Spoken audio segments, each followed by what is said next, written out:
ಕೆನಡಾದಲ್ಲಿ ಕನ್ನಡಿಗನ ಕೊಲೆ ಪ್ರಕರಣಕ್ಕೆ ಸಂಬಂಧಪಟ್ಟಂತೆ ಚಂದನ್ ನಿವಾಸಕ್ಕೆ ಇದೀಗ ಗೃಹ ಸಚಿವರು ಭೇಟಿ ಕೊಡುತ್ತಿದ್ದಾರೆ. ತಂದೆ ತಾಯಿಗೆ ಸಾಂತ್ವನವನ್ನು ಹೇಳಿದ್ದಾರೆ ಗೃಹ ಸಚಿವರು. ನೆಲಮಂಗಲದ ತ್ಯಾಮಗೊಂಡು ಗ್ರಾಮದಲ್ಲಿರುವಂತಹ ಚಂದನ್ ನಿವಾಸ ಪರಮೇಶ್ವರ್ ಎದುರು ಕಣ್ಣೀರು ಹಾಕಿದ್ದಾರೆ ಚಂದನ್ ಅವರ ತಂದೆ ತಾಯಿ. ಇನ್ನು ಚಂದನ್ನನ್ನ ನೆನೆದು ಕಣ್ಣೀರಿಟ್ಟಿದ್ದಾರೆ ಚಂದನ್ ಅವರ ತಾಯಿ ಶೈಲಜಾ.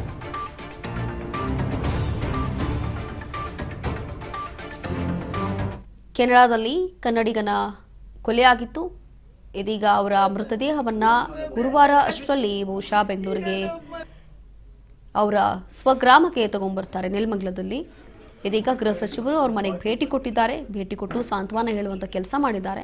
ಈ ಸಂದರ್ಭದಲ್ಲಿ ಅವರ ಚಂದನ್ ಅವರ ತಂದೆ ತಾಯಿ ಕಣ್ಣೀರು ಹಾಕಿದ್ದಾರೆ ಗೃಹ ಸಚಿವರನ್ನ ನೋಡಿ. ಈ ಒಂದು ದೃಶ್ಯಗಳಲ್ಲಿ ನೋಡ್ತಾ ಇದ್ದೀವಿ.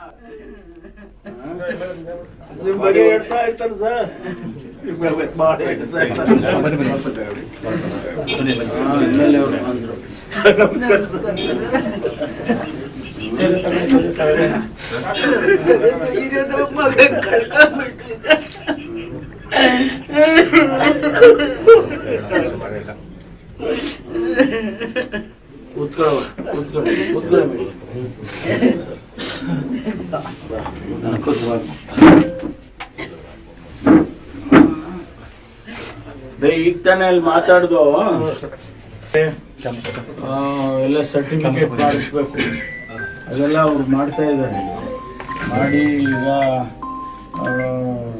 90% ಶನಿವಾರವರೆಗೂ ಆಗುತ್ತೆ.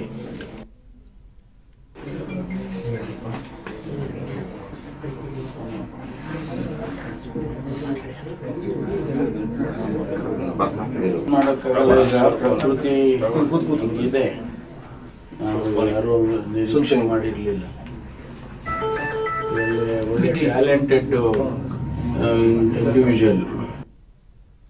ನಿವೃತ್ತ ಶಿಕ್ಷಕರು ಮಾನ್ಯ ನಂದಕುಮಾರ್ ಅವರ ಮಗ ಚಂದನ್ ಕುಮಾರ್ ಅವರು ಕೆನಡಾದಲ್ಲಿ ಟೊರಾಂಟೋದಲ್ಲಿ ಪ್ರಾಜೆಕ್ಟ್ ಡೈರೆಕ್ಟರ್ ಆಗಿ ಕೆಲಸ ಮಾಡ್ತಾ ಇದ್ರು.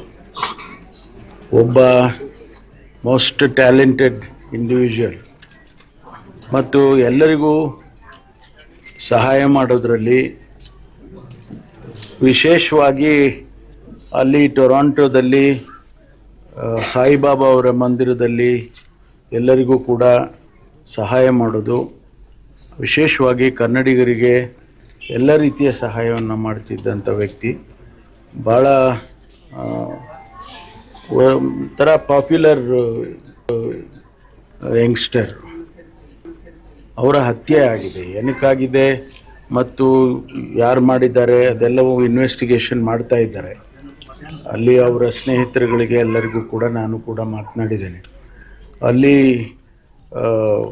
ಇನ್ವೆಸ್ಟಿಗೇಷನ್ನಲ್ಲಿ ಗೊತ್ತಾಗುತ್ತೆ ಏನು. ಇಲ್ಲಿ ಕೆನಡಾದಲ್ಲಿ ಕನ್ನಡಿಗನ ಕೊಲೆ ಅಂತಂದ್ರೆ ಚಂದನ್ ಅವರ ಮೃತದೇಹ ತರಲಿಕ್ಕೆ ಒಂದು ಕಡೆ ಹರಸಾಹಸ ಪಡುತ್ತಿದ್ದಾರೆ. ಇದೀಗ ಅವರ ಮನೆಗೆ ಗೃಹ ಸಚಿವರು ಭೇಟಿ ಕೊಟ್ಟು ಸಾಂತ್ವನ ಹೇಳುವಂತ ಪ್ರಯತ್ನ ಪಟ್ಟಿದ್ದಾರೆ.